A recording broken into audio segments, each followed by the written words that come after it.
సినిమాలకు good bye చెప్పారు విజయ్ దళపతి. మలేషియాలోని కోలాలంపూర్లో చివరి సినిమా జననాయగన్ ఆడియో లాంచ్ ఈవెంట్లు కూడా గ్రాండ్గా నిర్వహించారు. ఈ ఈవెంట్లో మూవీ యూనిట్తో పాటు ఆయన హాజరవటము, ఇక అభిమానుల మధ్య తన చివరి సినిమా అంటూ కూడా విజయ్ ప్రకటించారు.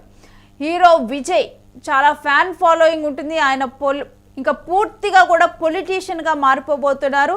ఇక తన సినిమాలకి గుడ్ బై చెప్పారు. ఈ విషయం మనకి తెలిసిందే. అఫీషియల్గా అనౌన్స్ చేశారు నిన్న ఈవెంట్లో. ప్రజలకు సేవ చేయడానికే సినిమాలకు గుడ్ బై చెప్తున్నానంటూ విజయ్ చెప్పారు. ఇక సినిమాలు ఎంతో తాను హీరోగా ఎంతో ఎదిగారు, తనకింత గుర్తింపు రావడానికి సినిమాలు కారణం. సినిమాలకు గుడ్ బై చెప్పటం తనకు చాలా కష్టంగా ఉందంటూ కూడా విజయ్ చెప్పారు. నాకు మద్దతుగా నిలిచిన వారి కోసం మరో 30 ఏళ్ళు నేను అండగా నిలబడతా అంటూ కూడా విజయ్ మాట్లాడారు. Power political thriller Jana Nayagan movie H Vinod దర్శకత్వంలో తెరకెక్కుతూ ఉంది. ఈ జననాయగన్ ఇప్పటికే టీవీకే పార్టీతో ప్రజల్లోకి వెళ్లారు విజయ్. 2026 అసెంబ్లీ ఎన్నికల్లో కూడా పోటీ చేయబోతున్నారు విజయ్ టీవీకే పార్టీతో కూడా. ఇక ఈ నేపథ్యంలో జననాయగనే హీరో విజయ్ దళపతి చివరి సినిమాగా నిలవనుంది. ఇక ఆ తర్వాత తను పూర్తిగా కూడా పాలిటిక్స్లోనే ఉండనున్నారు. అయితే మనం చూసుకుంటే కనుక తన last movie power political thriller movie, ఈ జననాయగన్ అనేది పవర్ పొలిటికల్ థ్రిల్లర్ మూవీ. అయితే తను మొత్తం కూడా పూర్తిగా కూడా పొలిటికల్ కెరీర్లోకి అడుగుపెట్టే సమయంలో కూడా చివరి సినిమా కూడా ఒక పొలిటికల్ థ్రిల్లర్ మూవీనే తాను రూపొందించారు. మరి ఇలా ఈ మూవీ విజయ్ 2026 ఎలక్షన్స్ మీద ఏమైనా ఇంపాక్ట్ చూపిస్తుందా అనేది కూడా చూడాలి. ఇక దీనికి సంబంధించిన డీటెయిల్స్ మూవీ అనలిస్ట్ రవీందర్ని అడిగి తెలుసుకుందాం. రవీందర్, విజయ్ దళపతి తన చివరి సినిమా ఇదే అంటూ కూడా అఫీషియల్గా అనౌన్స్ చేశారు. ఈ విజయ్ నిన్న జరిగిన కోలాలంపూర్ లో జరిగిన జననాయగన్ ప్రీ రిలీజ్ ఈవెంట్ ఏదైతే ఉందో అందులో అధికారికంగా తన సినిమాలకు స్వస్తి చెప్పబోతున్నట్లు ప్రకటించాడు. తను స్థాపించిన తమిళగ వెట్రి కళగన్, అదే టీవీకే పార్టీ ఏదైతే ఉందో దాన్ని పూర్తి స్థాయిలో విస్తరించే క్రమంలో వచ్చే ఏడాది తమిళనాడు అసెంబ్లీ ఎన్నికలను దృష్టిలో పెట్టుకొని ఆయన ఈ నిర్ణయం అనేది తీసుకోవడం జరిగింది. నిన్న హాజరైన లక్షలాది అభిమానుల సమక్షంలో ఆయన ఈ ప్రకటన అయితే చేశారు. ఇది కొత్త వార్త ఏం కాదు, కానీ మనకు జననాయకుడు స్టార్ట్ కాకముందే ఇది తన చివరి సినిమా అనేది విజయ్ ముందే చెప్పారు. హెచ్ వినోద్ దర్శకత్వంలో రూపొందిన ఈ పొలిటికల్ థ్రిల్లర్ ఏదైతే ఉందో దీంట్లో కొద్ది main point Bhagavanth Kesari remake అనే ప్రచారం అయితే ముందు నుంచి ఉంది. సో బిజినెస్ పరంగా ఇప్పటికే డీల్స్ అన్ని పూర్తయ్యాయి. దీని తెలుగు వర్షన్ కూడా జనవరి 9న పీవీఆర్ ఐనాక్స్ భాగస్వామ్యంతో ఏపీ తెలంగాణలో కూడా విడుదల చేయబోతున్నారు. ఇక అంటే ఇప్పటితో కూడా తనని ఇప్పటి వరకు సపోర్ట్ చేసినటువంటి వారందరికీ కూడా ఈ 30 ఏళ్ళు సేవ అందించేందుకు తాను సిద్ధంగా ఉన్నానంటూ కూడా విజయ్ చెప్పటము, అంటే ఒకంత తన ఫ్యాన్స్ కూడా ఎమోషనల్ గా ఫీల్ అయ్యారని చూడొచ్చే ఈ ఈవెంట్ తో. ఖచ్చితంగా ఎమోషనల్ అయ్యారని చెప్పొచ్చు. ఎందుకంటే విజయ్ వయసు ప్రస్తుతం 51 సంవత్సరాలు. ఇప్పటిదాకా 68 సినిమాల్లో నటించారు. 2000 సంవత్సరం నుంచి ఆయనకు స్టార్డమ్ వచ్చింది. అంటే అది మెల్లగా పెరుగుతూ ఏ స్థాయికి వెళ్ళిందంటే రజనీకాంత్, అజిత్ కి ధీటుగా పోటీ ఇచ్చే స్థాయికి ఆయన స్టార్డమ్ పెరిగింది. హిట్ ఫ్లాప్ తో సంబంధం లేకుండా రికార్డులు సృష్టించడం అనేది విజయ్ ఒక బెంచ్ మార్క్ గా అక్కడ సృష్టించారు. సో ఆ ఫ్యాన్ బేస్ ఏదైతే పెరుగుతూ వచ్చిందో వాళ్ళు తనని ఇంకా సినిమాల్లో చూడాలని కోరుకుంటున్న టైంలో, అంటే కెరీర్ ఇప్పుడు విజయ్ కు పరంగా పీక్స్ లో ఉంది. ఒక స్టార్డమ్ వచ్చేసింది, గెలిపోవటంకి సంబంధం లేకుండా స్టార్ గా ఎదిగిపోయారు. ఆ స్టేజ్ కి వచ్చేసారు.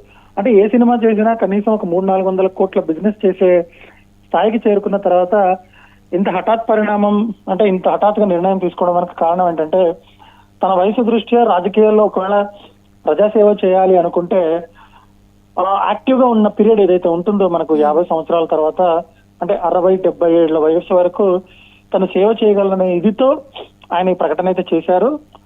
సో వచ్చే ఎన్నికల్లో గెలుపు ఓటమ అనేది ప్రజలు నిర్ణయిస్తారు కాబట్టి అప్పటిదాకా ఈయన ప్లాన్ చేసుకుపోయే ప్రచార కార్యక్రమాలు, తర్వాత రాజకీయ ఎత్తుగడలు ఇవన్నీ కూడా చాలా కీలకం కాబోతున్నాయి రాబోయే 7-8 నెలల్లో. అంటే రవీంద్ర, మనం ఇప్పుడు తమిళనాడులో కూడా ఇలా స్టార్ హీరోలు చూసుకున్నా కానీ, కమల్ హాసన్ చూసుకున్నా, రజనీకాంత్ చూసుకున్నా కానీ, వీళ్ళు కొంత అంటే రజనీకాంత్ వద్దామనుకొని తాను చివరిగా కూడా తన హెల్త్ సహకరించక తాను ఆగిపోయారు రాజకీయాల్లోకి, తనను అభిమానించిన వాళ్ళందరికీ సేవ చేయాలని చెప్పి. ఆ హీరో విజయ్ ఈ అన్ని పరిణామాలు చూసిన తర్వాత 50 సంవత్సరాలకే పూర్తిగా కూడా మూవీస్ వద్దని పూర్తిగా పాలిటిక్స్లోకి ఎంట్రీ ఇచ్చారనుకోవాలా? ఖచ్చితంగా. ఎందుకంటే తమిళనాడులో మనం చూసుకుంటే ఎంజీఆర్ తర్వాత సినిమాల వైపు నుంచి రాజకీయంగా ప్రభావం చూపించిన వాళ్ళు కేవలం ఒక జయలలిత మాత్రమే.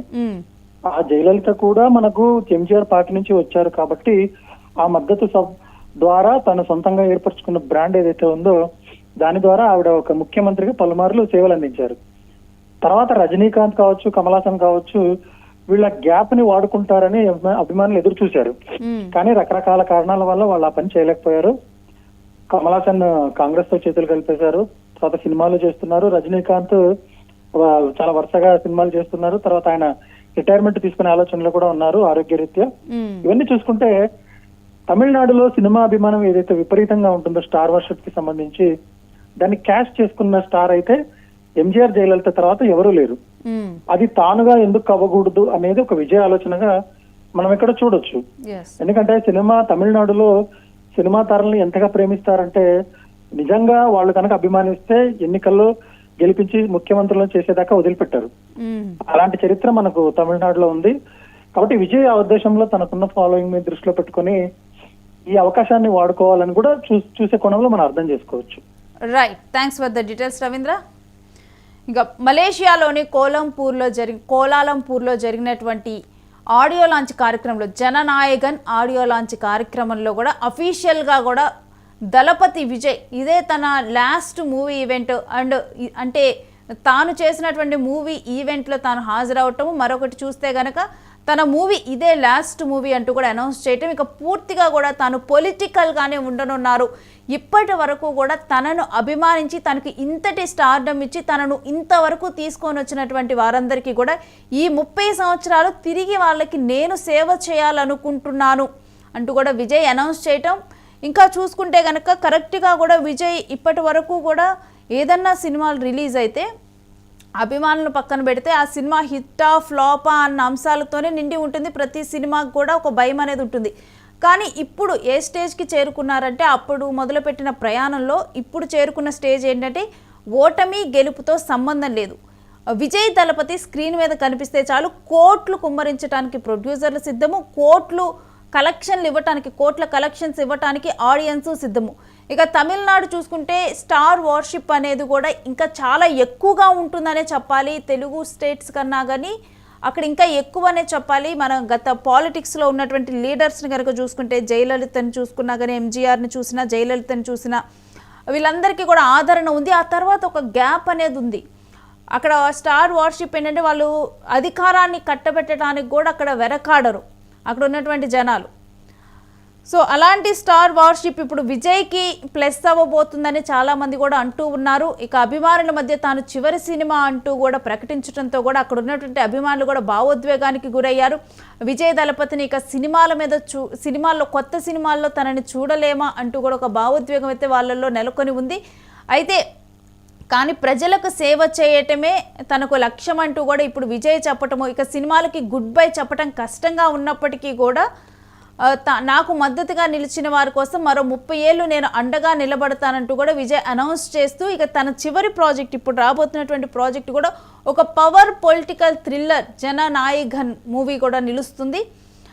హెచ్ వినోద్ దర్శకత్వంలో జననాయగన్ తెరకెక్కింది. ఇప్పటికే టీవీకే పార్టీతో ప్రజల్లోకి వెళ్లారు విజయ్. ఇక 2020 అసెంబ్లీ ఎన్నికలే లక్ష్యంగా కూడా టీవీకే పార్టీని విస్తరించి పోటీ చేయబోతున్నారు విజయ్.